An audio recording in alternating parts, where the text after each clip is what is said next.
How's it going, everyone? Welcome to One Football Live, Thursday night, and it's time to talk about football. I'm Max Merrill. As some of you may be aware, if you've tuned in a few times, the guy next to me is a new man, because it's not Ollie Moody. He's off sick with the flu or something. I'm not really sure where he is. But this is Ed McCambridge. How you doing, Ed? Good, mate. Making my debut. Thank you for having me. Making his debut in, might I say, quite a quality shirt. Well, let's hope it's more.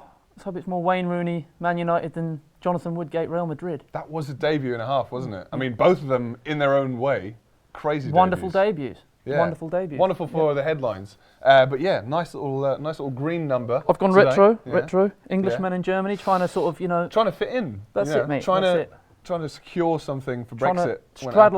Straddle two nations here. Yeah. Well, One Football fans, you guys obviously know you can get in touch with us through the live chat. So if you want to get involved with what we're going to be talking about, let us know what your opinion is. Let us know what you think, and let us know what we should talk about if we're talking absolute rubbish. Matthew Novak with a big opinion from the off. Oba is shit.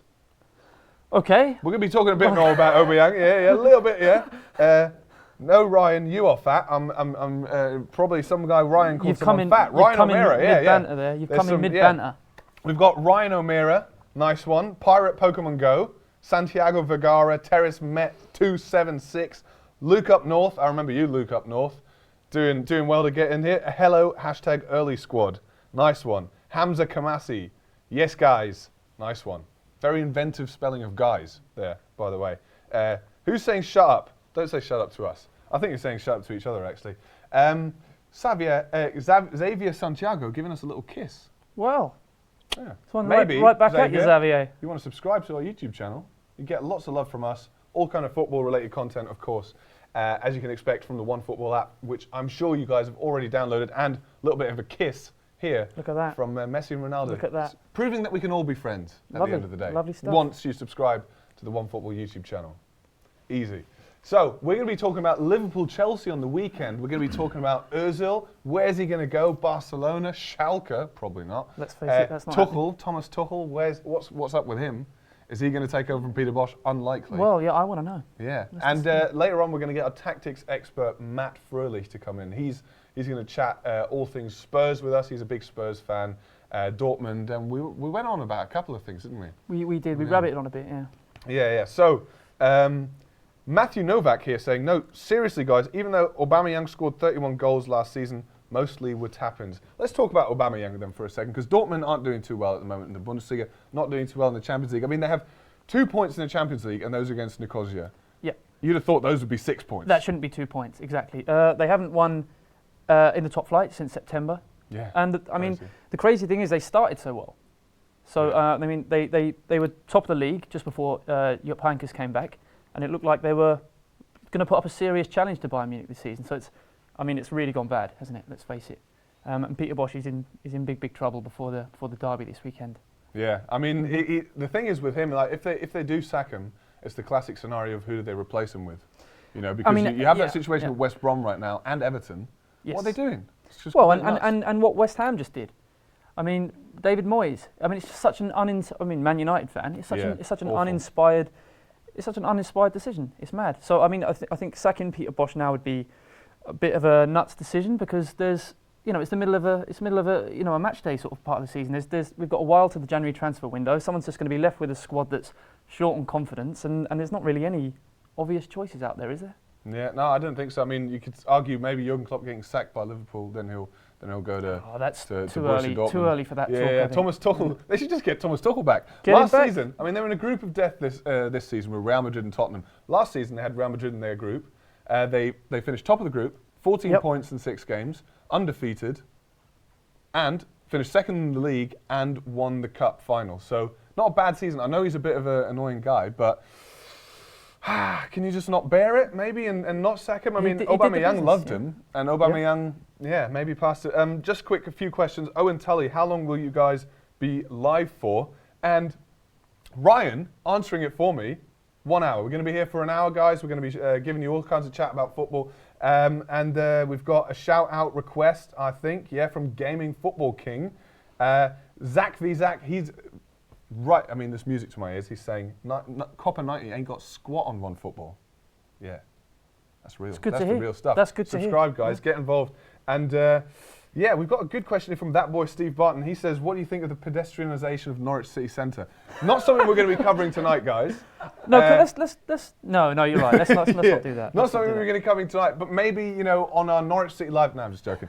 That's a question for Alan Partridge, I believe. Yes. Yeah, new Dortmund manager will be Michael Barrymore. Not sure on that one, Steve Barton, but heard it here first. Yeah, I'm glad I've heard it, just so it won't come as a complete shock to me when you've things heard it go here completely first wrong. and last. I think that one.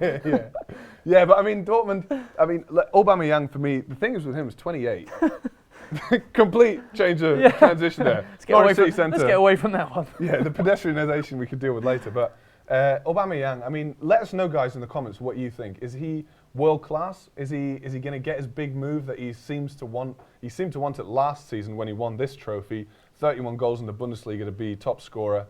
For me, I mean, he scores a lot of goals. Don't get me wrong, but he also does leave a lot of chances. He could score more. I mean, I know that's maybe being picky, but if you want to be world class, if you want to play for one of the best teams in the world, maybe which he does. Yeah. And it's not Dortmund anymore, and I think he's looking for a move. Yeah, I mean, maybe Dortmund, the thing is, they put up with a lot of stuff from him. I mean, he was recently suspended for one game for 2 reasons, wasn't it? I mean, he apparently turned up late for training a second time. He loves doing that. And he was making some sort of bizarre freestyle skills video with some douche. Who was sponsored by Red Bull. Yeah, on the Borussia Dortmund training ground. Yeah, I mean, this means he is actually quite adept at pissing off the powers that be. I'd cash in. Yeah, I would probably too. But last summer we were hearing about, is he worth 60 million? I mean, in the last summer's transfer market probably would have been. Yep.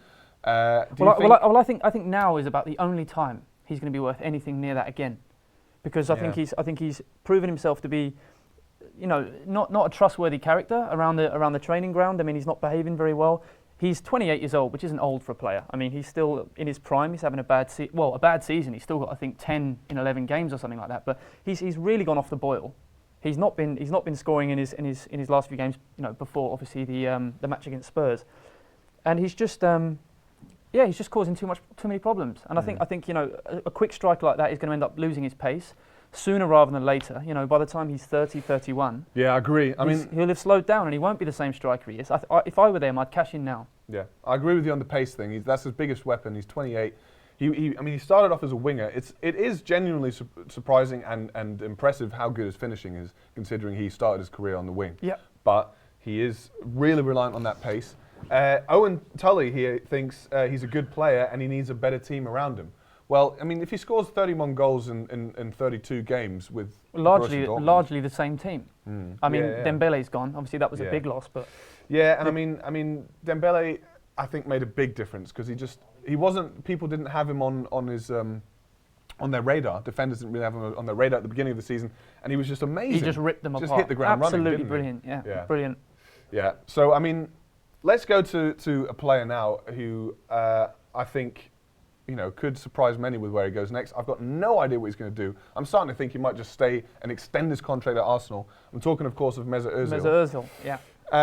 There's a lot of rumours been flying around. I mean, we had the absurd rumour of Schalke. I think that's wishful thinking for Schalke fans, to be quite honest. I can't see that happening. I was talking to a Schalke fan earlier, Benny, and he says he doesn't want him because he thinks it's just going to be a distraction. He'll be bigger than the team. He'll be, he'll be a star player. And he's actually saying the reason Schalke are doing well now is because they haven't got a star in the team, no one to distract, no one to pull headlines. Ozil, I mean, he's played an amazing game against Tottenham on the weekend. That was absolutely brilliant. Yeah. Can he do that on a consistent basis? Well, he can't do that on a consistent basis. There's a simple answer because he doesn't do it on a consistent basis. But when he plays well, he can play well. I mean, he can play well in the big games as well. You saw it in the FA Cup final last season against Chelsea. Brilliant performance against Spurs. So he doesn't go missing in the big games. He goes missing in the small games. He can play well in the big games. I mean, he too often goes missing. I mean, a team like Schalke is probably not the guy you need. You need to be a team, a big team capable of keeping the ball.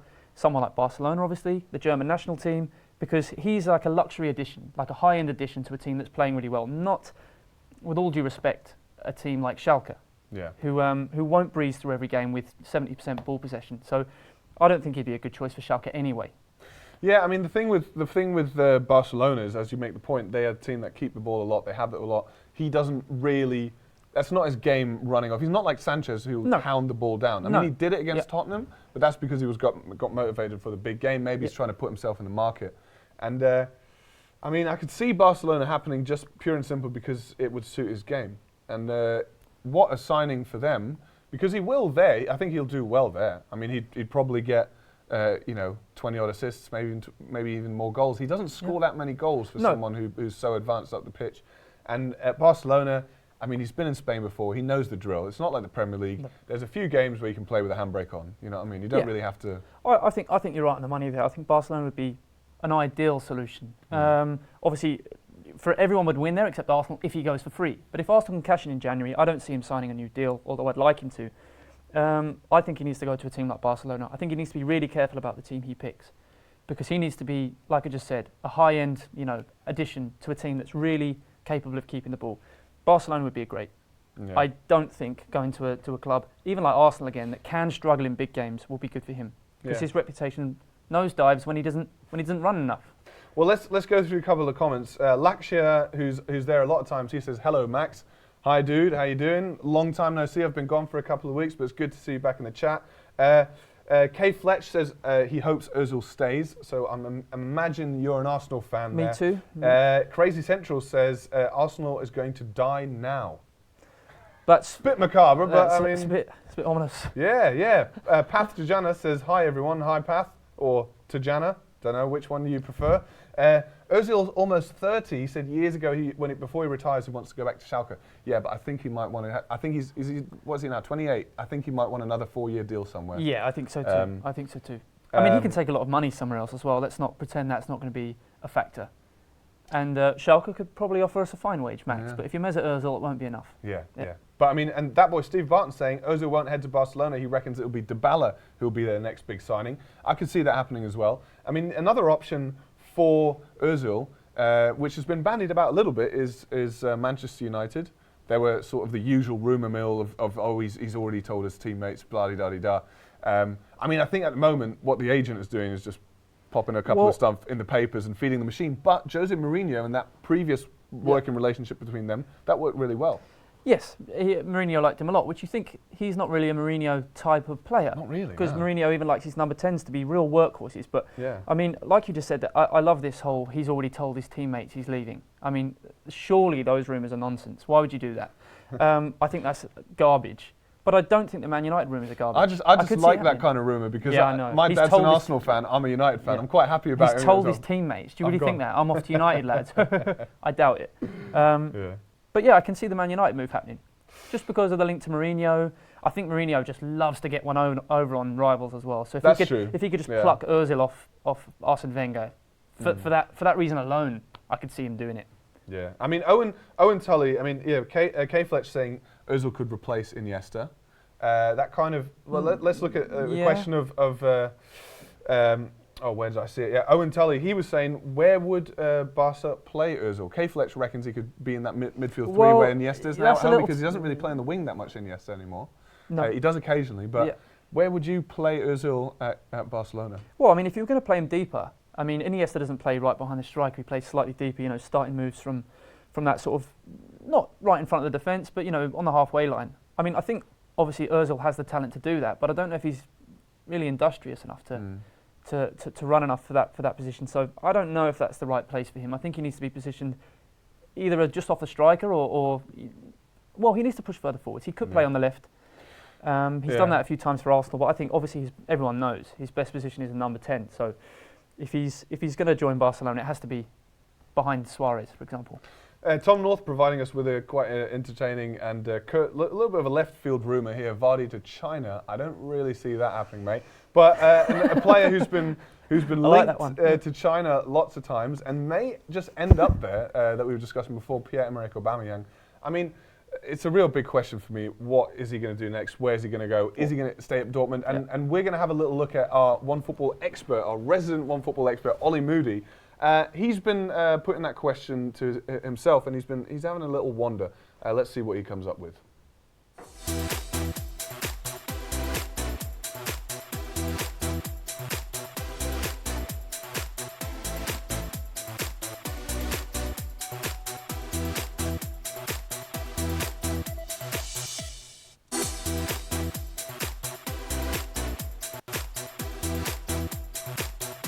Pierre-Emerick Aubameyang, the man, the myth.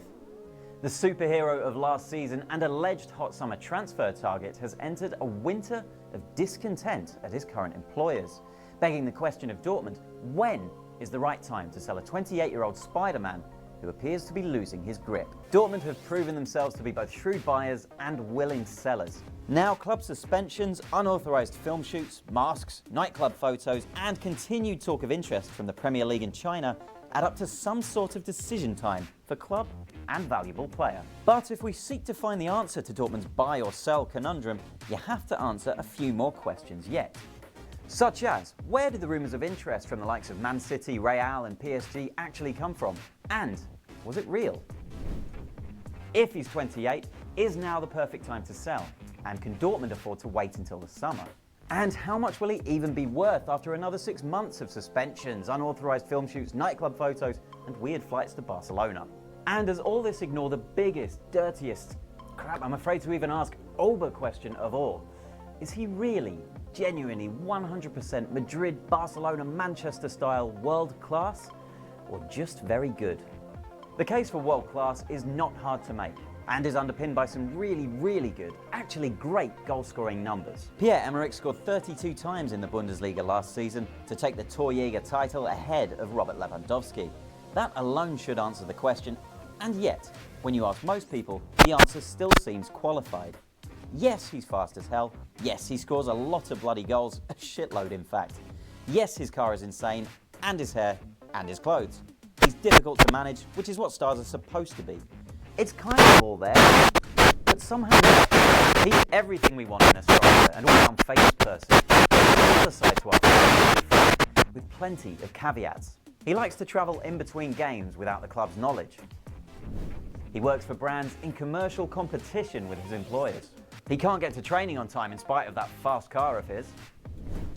He may rate himself higher than potential bidders do. And in fact, he may just be imagining some of those clubs are bidding. Because he continues to flirt with clubs who may or may not even be interested. And all of this is not to say that he's not world class, therefore he's crap. That's just simpleton rubbish.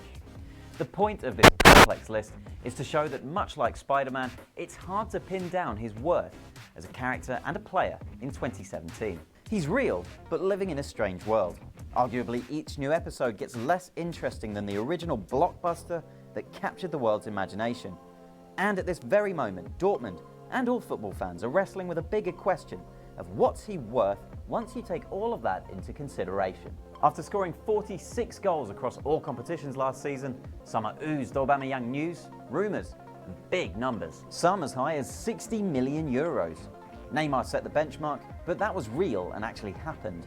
Aubameyang huffed and puffed and then came home to Germany after posting all sorts of photos, hints and cryptic tidbits from different European cities. Again, we should underline Pierre-Emerick Aubameyang will get a cool home and a heap of money should club and player agree to part ways. But is there the chance, just the slight chance, that the open market is going to rate him more Europa League than Champions League? The next few months will tell the tale. Can he tune back into the goal-scoring frequency of last season? Can Dortmund likewise return to the Champions League places? And from that, can we tell finally how closely those two aims for club and player intersect? And at the end of all that, at the end of this critical season for both parties, when the trophies have been handed out, is it possible that in spite of all the noise, rumours, headlines, photo shoots, indecision, blah blah blah, that Aubameyang might prove to be exactly where he deserves to be? At a club with a lot of work to do and a lot of improvement to make to earn the right to play Champions League next season. So appropriately, like the man himself, we leave you with more questions than answers. Is Oba more Everton than Barca? Maybe he's an Arsenal. Is he slightly overrated? Possibly. And is he about to become football's next 100 million man? Not quite. Let us know what you think, because we've tried to work it out, and after all of this, we're still not sure. Help!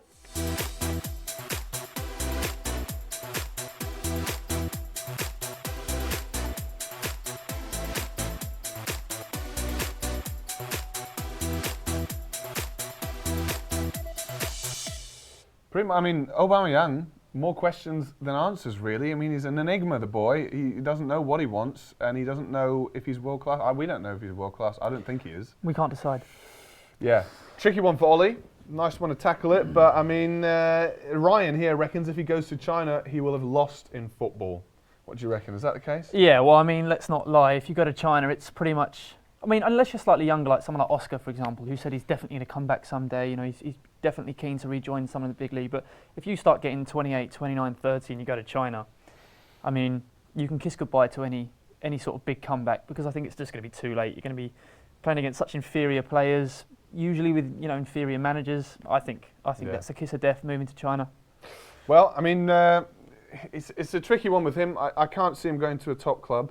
He might go to AC Milan. That's where he was at the start. He was there after No, he was there before Saint Etienne. He right? was, he was, and he never really got the breakthrough there. So I reckon maybe he feels like he's got unfinished business there. And they've got cash to burn, as they've proved in the summer. So well, allegedly they came in with a last-minute bid. By that time, though, Dortmund had said, you know, this is our, you know, we've passed the deadline. We're not going to sell him in August because they can't buy anybody else. Exactly, yeah. And I mean, and then they sold Dembele, but I mean, that was just too good to be true. You don't turn down that sort of cash. Yeah. But you know, it's a tricky situation Dortmund are in. We're going to talk a bit more about Premier League coming up soon. But first, we're gonna be chatting to our good friend Matt Froelich, who's got a UEFA B license. He's a bit of a tactical. Thinks he's someone, does he? Yeah, he thinks he's someone. He's a Spurs fan, so we're going to be talking Spurs au naturel. No, well, not au naturel in terms of with our kit off. Talking about kit. So somebody's saying they're quite keen on the Puma kits. The blackouts. The kits. I mean, Arsenal's and Dortmund's in particular. Oh, I see. I'm very keen on this kit, guys. I've got to say it again. Very keen on this green retro number. Let us know in the comments what your favourite kit is. If you've got a favourite retro kit or something that you like to rock out with your hands out. So Pirate Pokemon Go just commenting pop.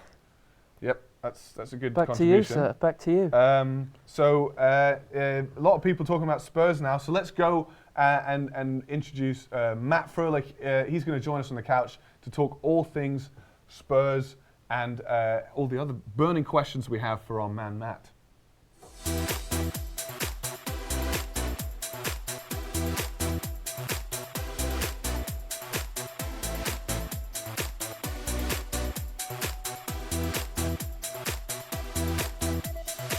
So, Matt Froelich has been good enough to join us. UEFA B licence holder, Spurs fan. A little bit of a black mark on the record. You said you wouldn't do really. This. Come on. But we've got plenty to talk about. How you doing, Matt? How's it going? I'm good, thanks. How are you? Yeah. How are you doing? Yeah, boys? not bad. It's been Very going well. Yeah. Guys, we're not going to be responding to your comments right now because it's just not enough room with all this testosterone on the couch. We don't really want to put a laptop in it and risk it getting broken or anything. Let's talk about Champions League first, because you had a nice bit of a trip going on, didn't you? Tell us about that. Where did you go to? To Dortmund. Yeah, I made the long train journey across with my friend and met my brother there as well, and we had a great time. These are all copyright Matt Froelich pictures, as you can tell. Absolutely, yeah. It was a great stadium. It's one of those where we'd already qualified. Yeah. You know, Spurs being as great as they are. So people were saying a bit of a lesser game, but both sides put out full teams. Aubameyang was on the score sheet, and Kane, Sonny. What did you make of the opposition then of Dortmund? They've been in a pretty massive struggle recently. I think it's like 8 games in all competitions without a win.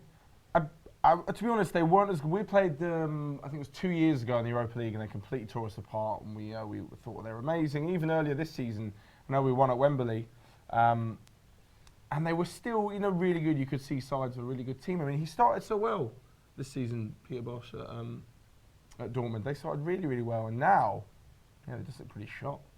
I mean, there was just even going 1-0 up, when we came out and got the early goal, they looked defeated. They certainly aren't the force that they once were, for sure. Must have been good to have some proper football match atmosphere, because I know you're used to Wembley at the moment. It's pretty. Yeah, that's a good point. Awful. Where we're about 3 miles back when you're in the top tier. No, this was good. It was packed, the yellow wall, everything. Yeah. Have you ever been to Dortmund, Ed?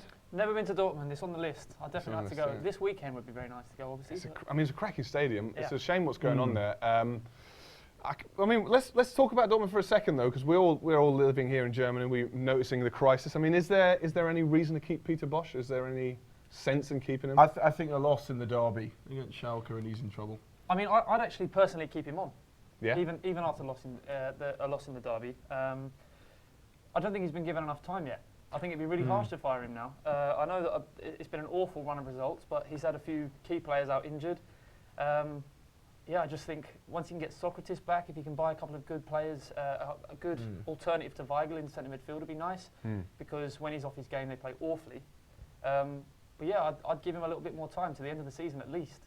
Well, the big news this week in terms of Dortmund was, other than the fact that they just keep losing, is that Sven Mislintat, or as the German press have dubbed him, Diamantenauge, the Diamond Eye. Sounds like a Bond villain. Yeah, it does. He's gone. He's left to Arsenal. A mere $2 million in compensation. That buys you 10 Shinji Kagawas, a player who he discovered, along with a whole host of names like Lewandowski and so on, that he brought to Dortmund. I mean, that's a huge investment for. A very small investment for Arsenal for a huge return, you would think. I mean, is that going to damage Dortmund? Because you're just mentioning in January maybe they'll sign a few players. But they've lost the key scout. They've lost the Diamond Eye, guys. They've lost the Diamond Eye. Oh, what an amazing name. Yeah. Well, I mean, I guess you're going to have to see how they do, but are they going to be on the hunt for a new manager? Well, or a new player? This is the thing. What's more important to them? Are they saying, you know what, we've got the players, it's the manager? Or are they saying, we haven't got the players, we're giving the manager Well, time? if they do that, they think the squad's good enough, then they must be mad. Yeah. Because it's not good enough. The defence is an absolute shambles. They need a new centre back that can play. Yeah, there was the youngster playing the other night. Zagadou. He's a fullback though, isn't he? Yeah, and he could be really good one day, but he's just too young. Yeah. You can't have an 18-year-old partnering Mark Bartra at centre back. Mark Bartra's not a big tough guy. No. So if he's paired with someone, like Zagadou, who's too inexperienced, they're just going to get bullied. Well, the thing with getting rid of Peter Bosz is who do you replace him with? Because we see in the Premier League right now, West Brom and Everton doing what to me is just the most stupid thing you could do is sacking a manager and you don't have any kind of idea who you want to replace him with. I mean, Everton apparently thought Marco Silva, but do your homework first before you think, oh, well, we'll just get Marco Silva because he'll naturally want to come. I mean, even if he wants to come, Watford, the Pozzos, saying no. Yep. Yeah. I mean, isn't Tuchel still available? That's the storyline right there. Get Thomas Tuchel back. Get Thomas Tuchel back. Well, let's talk about another former Dortmund coach who maybe, I don't know, maybe he'll get chucked out of Liverpool soon, and then he could go to Dortmund, Jurgen Klopp. And Jurgen Klopp, I mean, wouldn't have been too happy with his charges. He's smiling here, but I think yesterday he will have been crying on the inside at the very least. Oh, my God, yeah. I remember, I mean, I wasn't watching the game. I saw 3-0 at half-time. 3-3. What did you guys make of that? I mean, they absolutely imploded. And the famous 3-0 comeback is something Liverpool once did. I mean, they've struggled against Sevilla in the not too distant past. Obviously, they were 1-0 up in the Europa League final a couple of seasons back, I think, and ended up losing that game 2-1. I mean, I couldn't see that coming. Not when you're 3-0 up. That should be awful. That should be home and dry. Yeah. I don't even know we could put a finger on it because the defenders. I mean, it's easy to blame defence, but I don't think they're really that bad. I saw a lot of coverage from it yesterday involving Jordan Henderson's role and saying how dismal he was, and maybe as the captain, that kind of sparring your team, the belief and the complete lack of obviously concentration comes from him. Yeah. If your captain's not up for it and not sticking strong, what does it say for the rest of the team? I completely agree about the defence as well. I mean, Liverpool fans moan about Dejan Lovren, they moan about Matip, but they were, especially Lovren, saying he's not good enough for Liverpool. Well, he was perfectly good enough for them to buy him in the first place. He had no problem playing at Southampton under Pochettino. As soon as he arrives at Liverpool, they're all good players. Klein's a good player. Yeah, very good player. The second they put a Liverpool shirt on, they're awful. Yeah, I mean, it's a worry for Jurgen Klopp though, that because I mean, it was there under Brendan Rodgers. I do agree with you. It's not just the defence because your defence starts with your first man up right on the pitch. Yeah. I mean, going forward, you've got to say it's going well. I mean, Mohamed Salah, who'd have thought he would be the Premier League top scorer at this point in the season when they signed him in the summer? The way people were talking about his signing, oh, what a rubbish signing, what a crap signing, worst signing ever, 40 million down the drain, and now he's banging him in. That looks like a steal. Yeah, it does. I mean, it's mad to say that at 40 million quid, but it is a steal. He's absolutely fine. My God. Well, can we just rate the rumour then? Bad tongue suggesting Salah might seek. Bad tongue. might seek a way out. That's another way. Bad tongue. Yeah, the Bond villain. Bad tongue is a good shout, actually. See, yeah, Mr. Broccoli eats heart out. But So what do you reckon, Salah? Could he, if the way he's playing now, Coutinho also kind of still possibly working on what do you see happening with Liverpool if they don't make the top 4 this season? Could some of the star players say... So answer me this question. If Coutinho's playing how he is and he's worth 160 to Barca, then what on earth is Salah worth? Yeah, crazy. He's playing Coutinho. Yeah, exactly. I mean, Salah to me is perfectly suited to the way Jurgen Klopp plays football. And Sadio Mane as well. What great players, because they just... I love the fact that you see Sadio Mane play and he just takes the ball and there's no kind of thought of, let me just check back for a moment. Yeah. It's just, he just goes, let's go. It's amazing. And Salah's a similar player in that style. But I really don't see the point of him moving. I mean, he wanted to come to the Premier League. He had his chance with Chelsea. He was never given any opportunities. Yeah. He had to go sort of, I know Rome is hardly the wilderness, but he had to leave and sort of start again. And he's been given this amazing chance to play for a big club in England, probably earning a fortune, with a manager that really believes in him. He's got a good squad there, and I think he should stick there because he's getting every opportunity to really show what he can do. Well, you say a manager who really believes in him. If Liverpool don't make the top 4 this season, is that should they get rid of Klopp? Should they get a better manager for the? Because it seems like they have a decent core at the least. Although Emre Can is possibly on his way out because he could be off on a free. Let's talk about that later. But Jurgen Klopp, if they don't make the top 4, what would you do as Liverpool boss? I mean, I think it's really difficult to kind of pin down.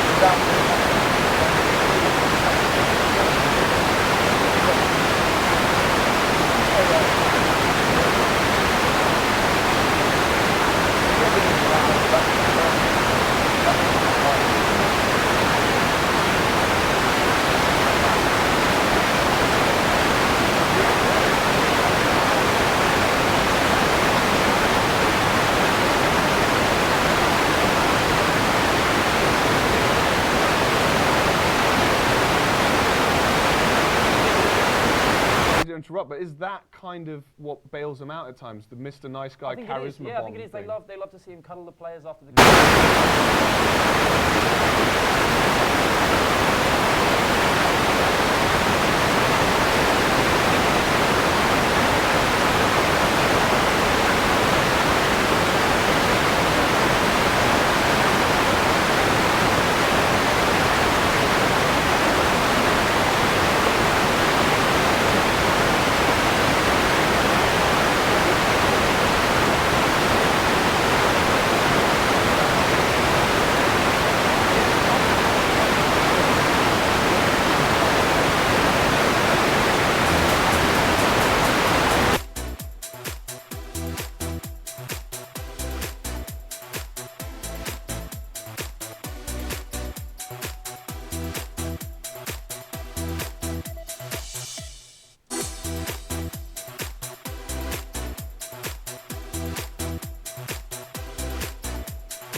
Sorry guys, had to kick Matt out. He was just stinking up the place with those farts. I mean, crazy. Not cool. Not cool, Matt. He didn't really want to go. I was giving him a bit of a wink so he should go, but he was having none of it. So we had to just cut out for a minute, guys. Just boot him out. And I want to talk to you about something else that stinks. Not just Matt's farts, but Liverpool's defence. Let's do it.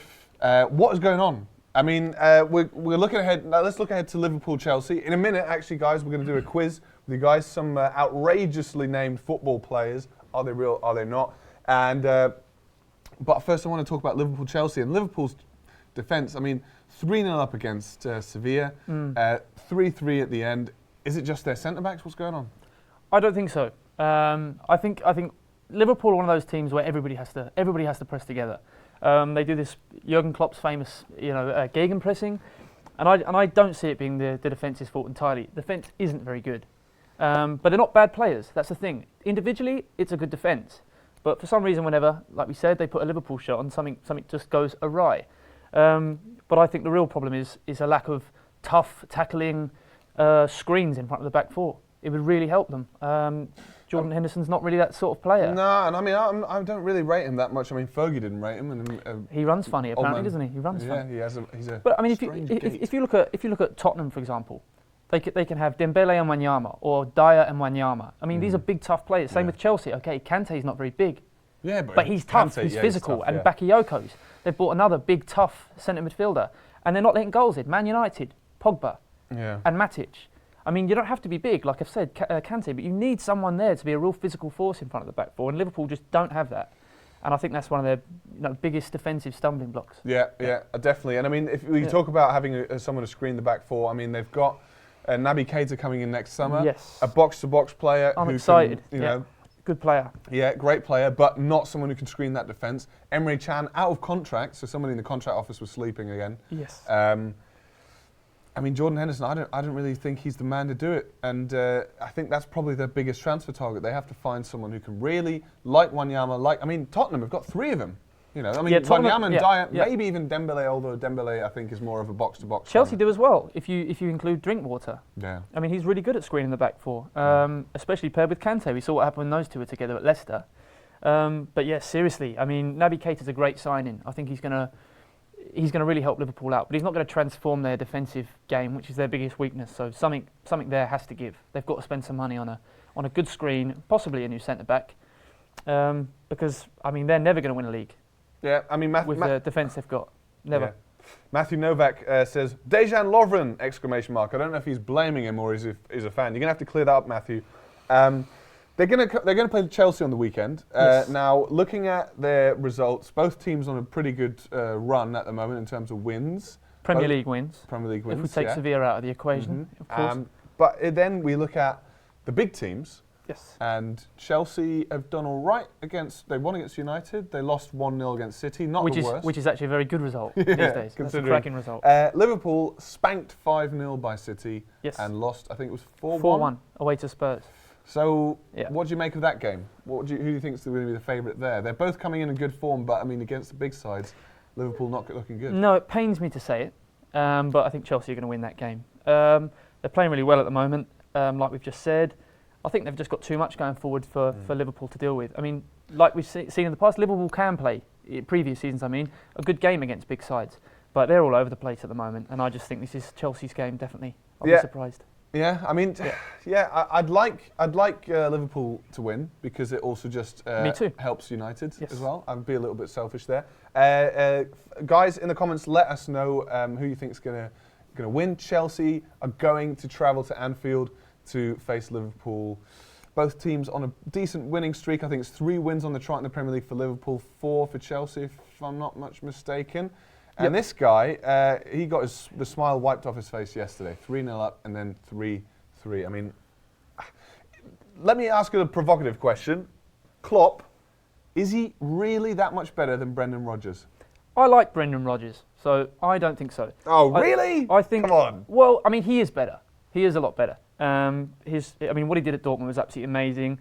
What Brendan Rodgers is doing at Celtic isn't nearly as amazing. I mean, they're doing really well, but I mean, they're expected to win that league every year, and he's doing a good job with them. But anyone could do that, I think. But I think it was harsh when Brendan Rodgers got fired. We saw in the same, I think it was like the first 30 or 50 games that they had a very similar record after Klopp came in. I don't think they should have fired Rodgers. I think that was harsh. He is a good manager. I know everybody laughs at him. He's full of guff, but he's a good manager. And, he's proven it still at Celtic. Yeah, so has Klopp improved the issues that were there under the Brendan Rodgers reign, or has he just distracted from them, from his charisma and his big German team? I think Klopp has merely improved the things that Rodgers already had going well for them, and hasn't improved any of the things that Rodgers didn't have a handle on. You know, they were very good going forward under Rodgers. They're even better going forwards now, but they're even worse defensively probably. So I don't think he's helped. He's just exacerbated problems that existed and made the good things better. Yeah, all right. Well, I mean, we've got a couple of predictions coming in here. Ryan O'Meara says Chelsea 4, Liverpool 0. They're against the big clubs. They're a big no. That's bold. De Gea fan, who I'm assuming is a United fan, he says Chelsea 2, Liverpool 0. He's obviously going against Liverpool. I'd quite like a draw, or even maybe a Liverpool win just to keep Chelsea off United's back. That's what I'm worried right now. I just don't want anyone to get into the into second place ahead of United. And I mean, is that it now? You want second place? Well, let's talk about that then. Do you really think anyone can catch City? This is great. You want second place? No, I don't want second place. I want first place. You seem quite content with it, Max. No, well, I just don't think first place is achievable. I think City are How too strong. times have changed, Max. How times have changed. Well, last league finishes, I think the highest league finish in the last 4 years has been 4th place for United. Yes. So it's you know it's a different time. Yes. But I think City, to be honest with you, I think it's quite a few points. Let me check how many points on the Onefootball app, of course, the Onefootball website. But I think it's like 7 points or something. Yeah, now. I mean, I maybe 7 or 8 points, I think. Yeah, we've got on the 8 points. 8 points. How's your maths? Yeah, I actually do think it's early to say it, but I think it's game over. I mean, not because they're 8 points clear. It's nothing to do with that. It's the way they're playing. They are demolishing everyone, and I mean, what's not to like? They're playing the best football the Premier League's seen in a very long time, and in Kevin De Bruyne, they've got a player that's playing at the very top of his game. People complain that the Premier League doesn't attract these names anymore, but there we have an absolutely stellar player playing at his very best. So, I mean, I actually hope they win. They deserve it. If that football continues, then they're worthy champions in my book. Yeah, it pains me to say it, but Guardiola's, he's hit a stride. But I mean, to be honest with you, he did spend a bit of cash in the summer, just a little bit of cash to get it right. Who didn't? That's a swipe. That's a swipe from a Man United fan. Dunno. Well, come on. I mean, there's one thing buying Lukaku for 75 million, and another thing buying Kyle Walker for 50 million. I don't know if that is it. What? Come on. They bought 3 fullbacks for a combined 140 million. I mean, that's a fine fullbacks, Max. I'm all for it. Danilo?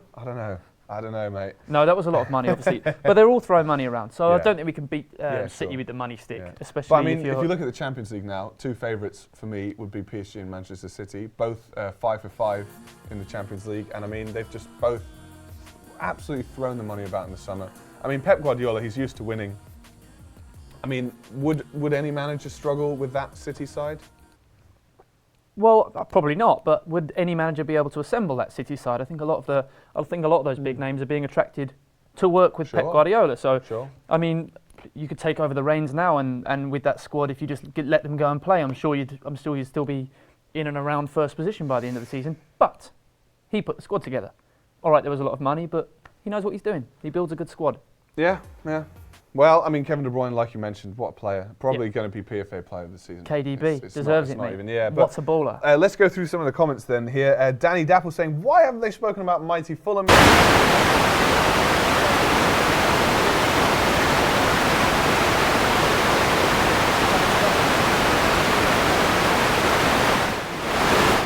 But Matthew Novak agreeing with you. Rodgers is doing a fantastic job at Celtic. They're unbeaten for around 64 games in the league. Okay. Amazing. Well, it is the Scottish League. Yes. And City will love you, says Ryan. A lot of people here thinking Chelsea will beat Liverpool. I mean, it's a large consensus. 2-0, 4-0 we had earlier. But I think Chelsea will win by at least 2 goals, says Owen Tully. Yeah, but I mean, look at last weekend. I mean, last weekend when Tottenham played Arsenal. Yeah, everyone thought Tottenham was going to win. Who on earth would have said Arsenal would win that? And they didn't just win. It wasn't a 1-0 victory. It wasn't a late penalty or a header. They smashed Tottenham. Yeah, but the first goal was okay. was not. But these things happen. These things happen. I agree. You've got to react, and Tottenham didn't. Arsenal played well. You make your own luck, and I think it was good to see. I mean, I like it when that sort of thing happens. Everyone's expecting a Tottenham win, and Arsenal did the dirty on them. Good stuff. Yeah. That's why we tune in. I think we're just going to try and sort any mic issues that you might have, guys. That we might have. But let's talk about one little player because you are our Fulham expert. We're going to go to a quiz in a moment, guys. We're going to do a little quiz. First, I want to just quickly get the lowdown because I've got a Fulham expert here in the studio. Ryan Sessegnon. What a player. How big a player could he be? 17 still. 17. Well, I don't think the issue is how big a player he's going to be. It's where he's going to be a big player because he's not staying with us, sadly. I mean, he scored a hat-trick in the week against Sheffield United, away against second in the league. Amazing. Leon Clark got one as well for Sheffield. But, I mean, amazing. 5-4 we won. That doesn't often happen to us at home, never mind away. We can't buy a win this season, but that was absolutely amazing. He's going to be an absolute superstar. He was playing fullback. They've moved him further forward, and he just looks so at home. He's a real player. Similar to Bale, starting off at fullback, Yep. left-footed player, isn't he? And moving up the pitch, playing on the wing, either side he's played really. And Yep. where do you see his strongest position being then? Well, I mean, he's proven this season that he can play further forward. I think that's where you need to put these players to let them flourish. I mean, he's a fine defender, but he's very young and inexperienced. And as we've seen with a lot of young defenders, they make silly mistakes. But forward, he can make those mistakes. He's let off the leash, and I mean, I'd be very surprised if he stays there beyond next season. But I'd be thrilled because we love him, and he can become a legend there if he decides to stay. He's linked with he's been linked with Manchester United, Yes. Man City, Arsenal. It's just the list goes on. Everybody wants a piece of Ryan Sessegnon. Not Not so much of his twin brother. No. I mean, he's the Fabio to the Raphael. You know, He is the Fabio. He's fine, but he's not quite to the same level. I only hope that if he does go, or when he does go, that we are rightly paid for having developed him. Because we saw with Dembele when he moved to Celtic for nothing. He's not out of contract soon, is he, or anything like that? No, he signed a new deal last year, which was amazing because you think, a player with his sort of bargaining power could have probably taken us to the cleaners or demanded a transfer or let his contract run down. Yeah. And he hasn't, so we appreciate that. But I mean, we wish the best for him, whatever he does. Well, not often I get a Fulham expert in the studio. Not often we get the lowdown on a Fulham player here at Onefootball in Berlin, let me tell you. But De Gea fan says do the quiz, or rather says do the quiz. But I think he means the quiz. Let's do the quiz. Gaming Football King wants to have one of our Snapchats or numbers. Let's do the quiz. Of those two, I'd rather do the quiz. Loser gives the number away, I think. Yeah, maybe. Let's do it. Yeah. Okay. Well, let's have a stab at the quiz then. Let's do it, mate. I think I'll ask the first question. Okay. I want to see what will come up here. What's Joe got cooked up for us? Because I've heard he's got a pretty decent quiz for us today. He's got a dark mind. Something along the lines of some weird player names. So first, we're going to do some trivia quiz stuff, some trivia questions, then some little bit more out there questions. Can you name the player to have scored the most Premier League penalties? Now, all three of these have scored a lot of Premier League penalties. Yes, they have. Frank Lampard, Matt Letizia, or Shearer. I'm immediately drawn to Frank Lampard to rule him out. I mean, well, guys, let us know in the comments what you think. Who scored the most Premier League penalties? Frank Lampard, Matt Letizia, or Alan Shearer? You're going to rule out? You reckon you would rule out? I'm going to rule out Frank. I mean, I'm tempted to go for Matt Letizia, but because he's got this sort of famous, legend in the Premier League of scoring. I think all but one, maybe all but one of his penalties. But Alan Shearer just scored so many goals. I think I'm going to have to go for Shearer just for the sheer number of goals the bloke scored. But you're in the minority here. Actually, don't give us the answer yet because we've got a lot of people saying. I'm going Shearer. A lot of people saying Lampard here. Chelsea fans galore. Danny Dapple saying Lee Sharp, not one of the options. Okay. Danny, but he says it's Lee Sharp. He's just reiterated that. Ryan says to Google then. No, you don't have to Google it because we're going to tell you. It's who are you going to say? I'm going Shearer. Shearer. Drum roll, please. I think it's Letizia. Yes. Ooh, good one. Yeah. Get in there. Alan Shearer, big goal scorer for Manchester United. Newcastle United. Wishful thinking there. Yeah. And Blackburn Rovers, of course. Shearer and Sutton in that spectacular season where they won the title. Yeah. Now, yes. Question for me here. Can you name the manager to take charge of 6 Premier League clubs? That's hard. Guys, let us know in the comments. I'm going to have to... well, Steve hang on. Bruce, What's Roy Big Hodgson, Sam done? Sam. Big Sam's had West Ham, Newcastle, Palace, Blackburn. No. Blackburn and Bolton. Yeah, Blackburn both. as well. Blackburn and yeah. Bolton. If we can get one more, it's Big Sam. Roy Hodgson, let's think. Roy Hodgson, he's... Newcastle. It's Big Sam. Yeah, I think. I mean, there's 6. Well, let's see, guys, what... Uncle Roy obviously managed us to the final of the UEFA Cup, so we love him. We love old Uncle Roy. So do you rate Roy Hodgson? Just while I'm going to give everyone a chance to comment their answer. Just quickly want to know, do you really rate Roy Hodgson? I mean, as a Fulham fan, he's endeared himself. I mean, okay, to be completely honest, I think he's the finest tactical mind in Europe. That's true. He's the finest tactical mind in Europe.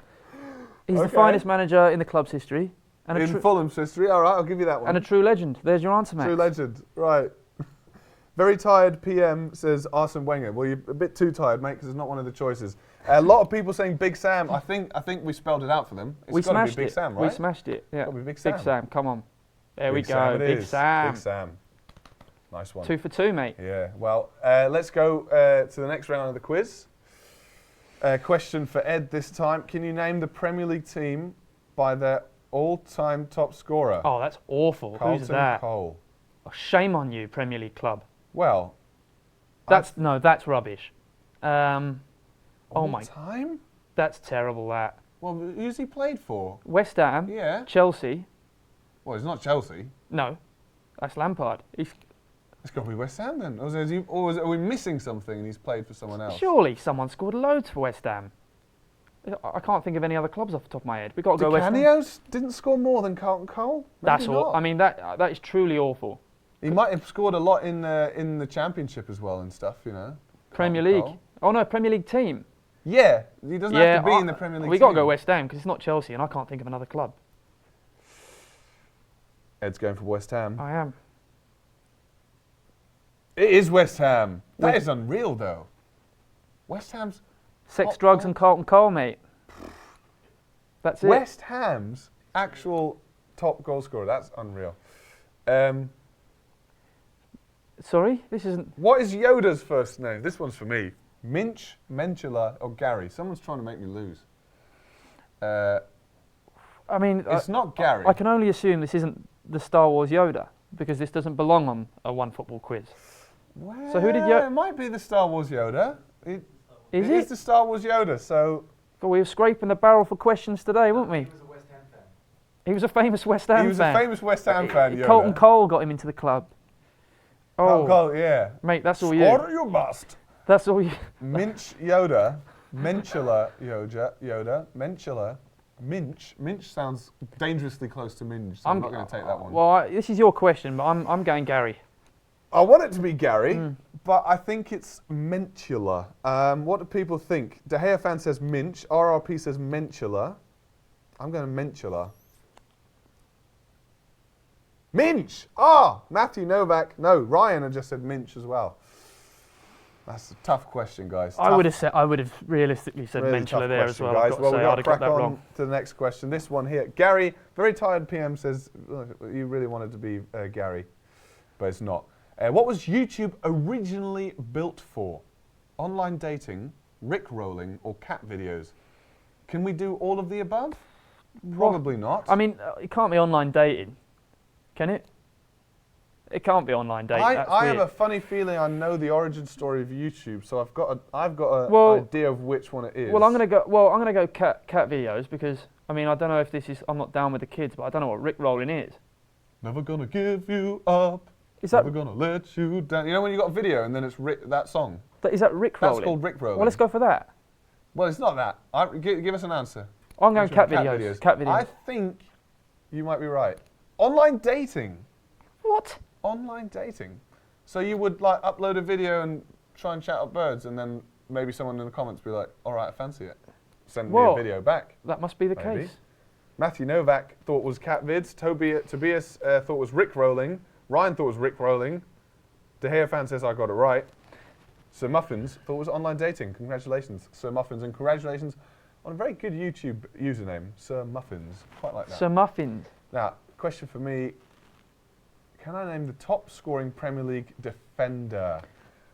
Ugo Ehogo. May he rest in peace. Yeah. Class guy. John Terry. Sol Campbell. I think I know the answer to this one. I feel it's... I don't think it's Campbell. I don't think he scored that many. I think it's maybe John Terry. I think it's JT. What does everybody else think? Yeah, I think it's JT. There's a stat which haunts me slightly as anyone but Chelsea. But I think at some point Chelsea had the all-time top-scoring midfielder and defender and goalkeeper with the most clean sheets, as in Lampard, Terry, Cech. Right. And I think John Terry. I think it's John. Yeah. Is the highest my instinct tells me John Terry. I'll go John Terry. Let's go JT. JT it is. Nice one. That's what he does. Adonis Pro Gaming said Schlong Terry. Schlong Terry. A lot of people saying Campbell actually. Tobias De Gea fan, yeah, saying Campbell. Jayant Singh is saying Sol Campbell, but Schlong Terry, guys. Now for you, can you name this Premiership player from their transfer history? Well, so all three of these clubs he's played for: Hanover, Werder Bremen, Arsenal. I think. I thought I had one with Werder Bremen and Hanover, but I think I can. I think we're looking at the BFG here. Ooh! I think we're looking at the BFG. The BFG. Hold on. Yeah. The big effing German. Yes, the big effing The big effing German. I think you're right. I think it's. Do you want to say the name? I think it's Per Mertesacker. Yeah, it must be. I think must be, surely. I thought Ron Robert Seeler when Hanover came up, but then Arsenal didn't fit in, and Werder And he Bremen went to Leicester, right? Yeah. Nice one. Let's have a look at the next one. Can you name the youngest players to score 50 Premiership goals? So we're looking for one answer here. Yep. We're looking for one. The youngest player. The youngest player. Yeah. Well, Joe, you've put an S in there actually. Oh, sorry. So. So we got to name two, haven't we? No, we've got to name one, apparently, according to Joe. Confusing question. Josephine, our glamorous assistant here. Josephine sounded a bit rich. You can do it in order. All right, then. Okay, well... Chronological. Guys, help us out in the comments, because we need a little bit of a help from you guys. The youngest player to reach 50 Premier League goals. I thought you go Lukaku first. was... Oh, stop squeezing him in. Lukaku will be in there between these three, but number one is one of these. Okay, so Lukaku is one of the youngest, but he's not the youngest. Okay. Lukaku is a beast, is what we're saying. Robbie Fowler, Andy Cole, Cristiano Ronaldo. Whoa, it could be Cristiano, although he didn't start scoring in the first. He didn't really score much in the first I season. agree. I don't think it's Ronnie. We've got a few people here saying Fowler. Got one guy saying, Ryan saying Cole, RRP is saying CR7, but a couple of you saying Fowler. Zlatan is saying, very tired PM is very tired and saying Zlatan. I like this guy. Yeah, I'm up for this kind of humour. Just destructive, just no help at all. He doesn't care. Just says Zlatan. I think, in order, Andy Cole the oldest, Ronaldo second, and I think Liverpool's god, so Robbie Fowler was the youngest. So Fowler, then Ronaldo being slightly older, and Cole did it last. Yeah, well, I could get on board with that, although Cristiano Ronaldo, I kind of think... He took a while to get going. He was amazing from the off, but he took a while to get going. He was very young when he started. He was good. He was I 18 love Ronnie. when he went to United, so maybe... Will he come back? With 20? Maybe he was 20 years old when he scored 50 Premier League goals. Right, you go Robbie Fowler, I'll go Cristiano Ronaldo. And then Fowler and Cole, vice versa. Yep. You saying Robbie Fowler. Robbie Fowler, who of course had that marvellous goal celebration.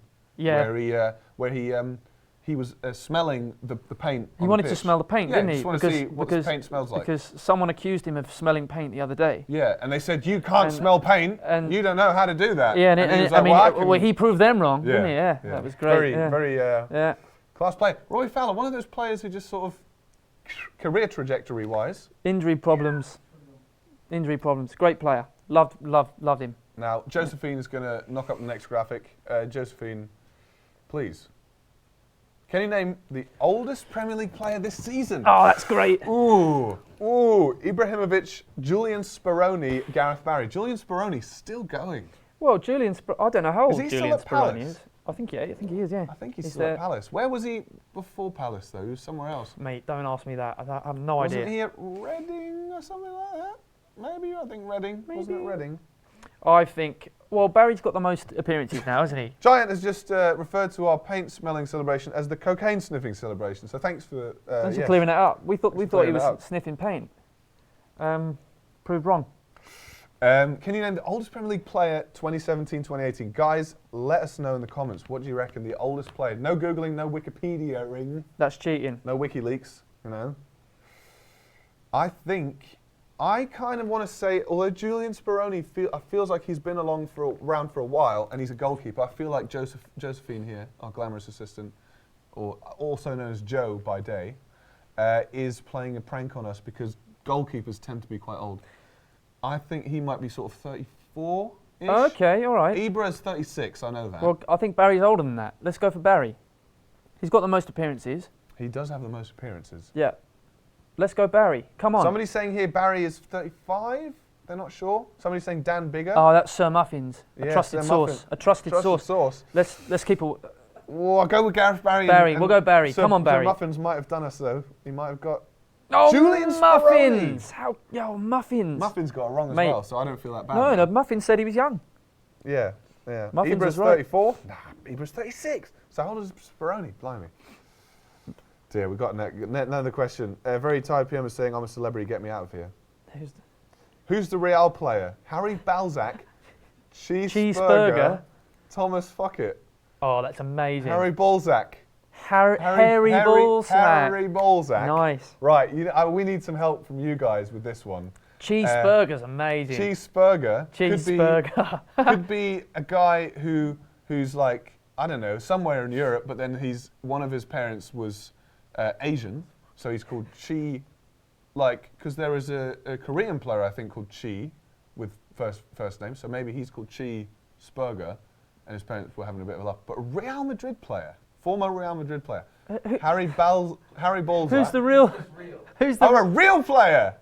See, guys, it's sometimes. I'm actually stunned that he's done that. I thought it was who's the Real player. Who's the real player? You think one of those people is currently playing for Real Madrid? Cheeseburger.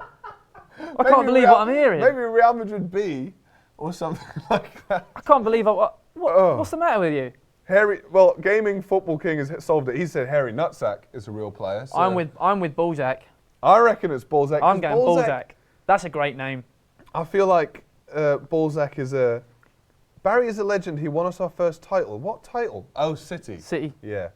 I want it to be Harry Balzac. Let's go Balzac. What does Sir Muffin think, or whatever he's called? Sir Muffin says, I hope it's Balzac. Well, it's going to be Balzac then. So Sir Muffins, we're going to go with Balzac. Harry Balzac. Oh. Thomas Fuckett. And Gaming Football King was right. He said it's Fuckett. Matthew Novak said, I'll go with Fuckett.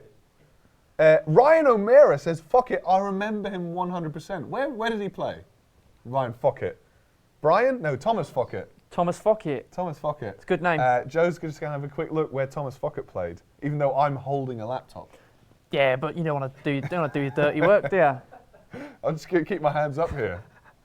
Keep these hands clean. My laptop's almost dead, so I've got an excuse. It's on its way out, Thomas Fuckett. We've got another couple. Have we got more names for you guys? That's it. That's it for the names, guys. That was good. Although we did learn today that there is a football club in Peru called Deportivo Huanca.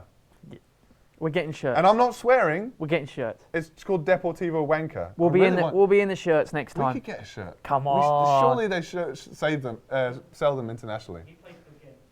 Ghent. So he played for Ghent, Thomas Fuckett. Thomas Fuckett. Ryan O'Mara says he plays right mid. I fully remember him. He's a Ghent fan, is he? I don't believe that for a minute. He played for Cox City, says RLP. Good banter. And Gaming Football King says he played for my nan. Right, guys. I'm so sorry to say that we've got to go at this high point. Go out when you're on top. Go out when you're talking about former Ghent right midfielder. Thomas Fuckett. Thomas Fuckett. Who could have, if he just made more of his career, played for Deportivo Huanca. Yes. Yes. It's a shame. Harry Balzac didn't exist. Harry Nutsack did. How did you get that one right? Harry Nutsack did. Is that confirmed? He played for Ghent. Owen Tully said he played for Belgium. He got international cap player Thomas Fuckett. What a man. What a man. Aaron St. Martin says those questions are hilarious. Well, if you thought so, then join us again next Thursday. We're going to have lots more questions for you guys, lots more football to talk about. After that, we're going to have a cracking weekend of Premier League football, Bundesliga, Serie A, Spain. It's all happening. It's all happening. Real Madrid are going to be playing Malaga, who are second from bottom. It's mad. going to be mad. It's mental. It's going to be nuts. It's mental. Cristiano Ronaldo's got more kids this season, more newborn kids than goals. Than La Liga goals. La Liga goals, yeah. But he has been scoring. In the Champions League. He's been scoring though. Yeah. Yeah, he's been scoring with that. That's one for the dads. That's one for the dads. One for the dads. OneFootball Live every Thursday, guys. Thanks for joining us. Subscribe to the channel. Get the OneFootball app to stay in touch with football news all the time. You can get your streamlined news, and you can read more about the fact that Robinho might be spending 9 years in Italian prison. So download the OneFootball app and see what that's all about. See you later, guys. What a way to end. Yeah. Go out on top. Well.